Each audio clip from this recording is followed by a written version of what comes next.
delighted. I'm delighted because I think that Raymond Roussel exemplifies what Bachelard was talking about when he said you got to bite off too much to have anything. So I thought, oh my goodness, a 4-minute talk. So I got out 6 books from the New York Public Library, and then I got out my memory of trying to speak about La Doublure 25 years ago in Nice. And I was all prepared to speak, and then wonderfully Michel Buteau got up in his wonderful overalls, and he took all the time. So I didn't have to say anything. I loved it. So I'm here tonight to pay respect, of course, to Roussel, and especially to John Ashbery, because John Ashbery, whom I've loved for many years, as many of us have, is the person who wrote the preface to my source files and diaries of Joseph Cornell. So I want to start by Joseph Cornell and all of that, because I think that Cornell's kind of play, that game in the box, is exactly what we find in Roussel, exactly that kind of celebration of performers of the past. So let me read you Roussel writing about the people he celebrated. Jules Verne and Pierre Loti. So I'm quoting. To Pierre Loti, to the Superman, whose name one should not even pronounce except on one's knees, immeasurably fanatical homage. I'm as addicted to the pages of Loti as a morphine addict to morphine. That's what Roussel says, and I find that I and a lot of people are as addicted to Roussel in exactly that kind of way. It kind of goes on, you don't know what in the hell you're reading, and you keep going on reading it. So that's the way it works, and I think that when you look at those complications, the sets within sets, and the parentheses within the parentheses, it feels exactly to me like Joseph Cornell. And that kind of mystery, we don't know what he's doing, but we are admiring it. That's what it's about. And also, it seems to me that that kind of lyricism in Cornell's diaries, I don't know if you've read them, but anyway, I enjoyed editing them. It's that kind of peculiar sort of suffocation inflicted on the reader, and that's what I feel when I'm reading Roussel. And it's like reading Gide's, well, it's like reading Palude, you know, it's a thing about writing Palude, and you're doing your self-writing about self-writing. Marshlands, in short. That kind of Robrier kind of labyrinth in which you find yourself still doing the same thing. That self-centeredness, that self-complication is what Roussel is about. And what's amazing about him, as well as everything which is always amazing about him, is the way he branches into everything. And so let me just say 2 things about La Doublure, which of course, as Peter said, came out when he was 19. It didn't come out then, but came out later. Everything about doubling and being understudying and overstudying the understudy seemed to me to be so relevant. I went to the Rauschenberg thing yesterday, and you see the blue Rauschenberg, double Rauschenberg, and I'm thinking, Roussel, you know, and that's the way that once he's in your mind, it's kind of like this drug.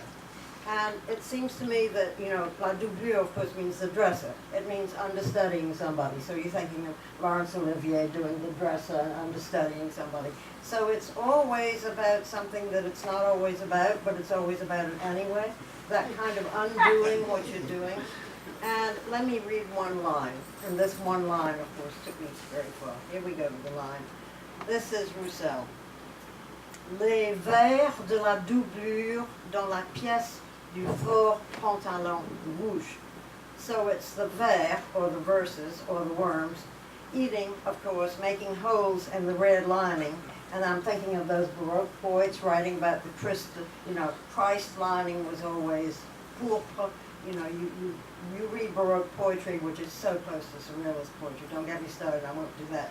But the crimson of the flesh in which you find the worms is exactly Baroque, is exactly Surrealist. And forgive me, but I just wrote a book on Blaise Pascal, so I have to tell you that to me it got to the way that Pascal, you know, that memorial he had, he sewed it in every single jacket he had. And that secrecy, he never showed it to anybody, this memorial that we all know, my God, all that. That secrecy was Roussel's too, that kind of separation of life, as Peter says, life from the art and the rest. And so it seems to me that that branching out and that secrecy, all of it leads me right to André Breton, as much does. And Breton said about the kind of thing that Roussel was doing. He admired Roussel for the anecdote, but also for the wordplay. Words are not playing, said Breton, they're making love. And that double sense that you've got, that kind of journey, takes you into like, wow, that literal textual joy.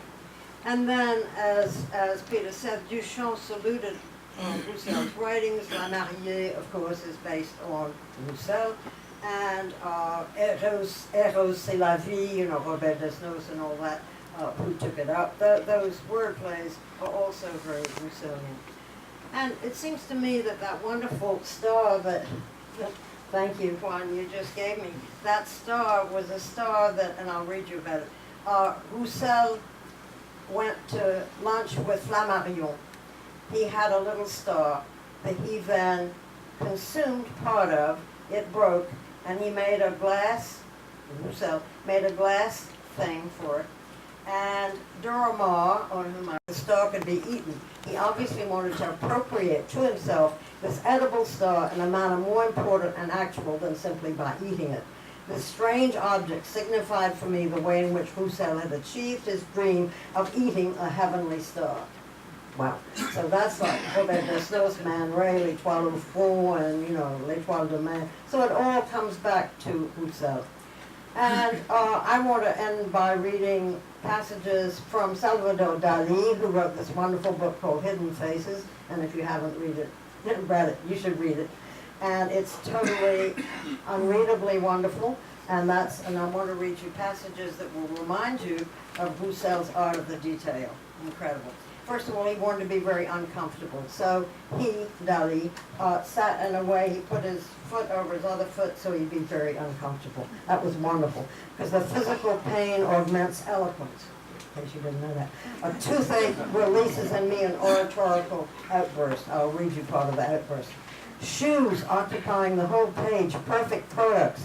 The eurythmic play of curves, changes of different kinds, smooth surfaces, rough surfaces, polished surfaces, flake surfaces, clear, soft, intellectual reflections that indicate explanatory volumes, pure structural metaphors of the physiology of the foot, and so forth. And that's wonderful, but what's more wonderful still is the way he writes about food, and you know that Roussel sat down and ate all his meals at once. I mean, he sat down and ate his breakfast, lunch, tea, dinner, in a row, like 5 hours in a row. And my favorite thing, and I think I'll stop with that one, my favorite thing is this. So, Roussel is like Dali in this art of the detail and the peculiarity. You're not going to believe this, but I'll just read you what Dali did. He was painting a still life on a door, and he painted cherries. Then he was eating cherries. He took the stems from the cherries he was eating, he stuck them in the still life, in the holes in the door, and then he stuck the, then he put the painted with the eaten and the other, and I'll read you what he says, because you wouldn't believe me otherwise. Armed with a limitless patience, and you know, to read a Roussel you need a limitless patience, or none at all. You could just not do it. I began the minute operation with the aid of a hairpin, which I used as tweezers, of picking the worms out of the door, that is to say, the worms of the painted cherries, and putting them into the holes of the true cherries, and vice versa.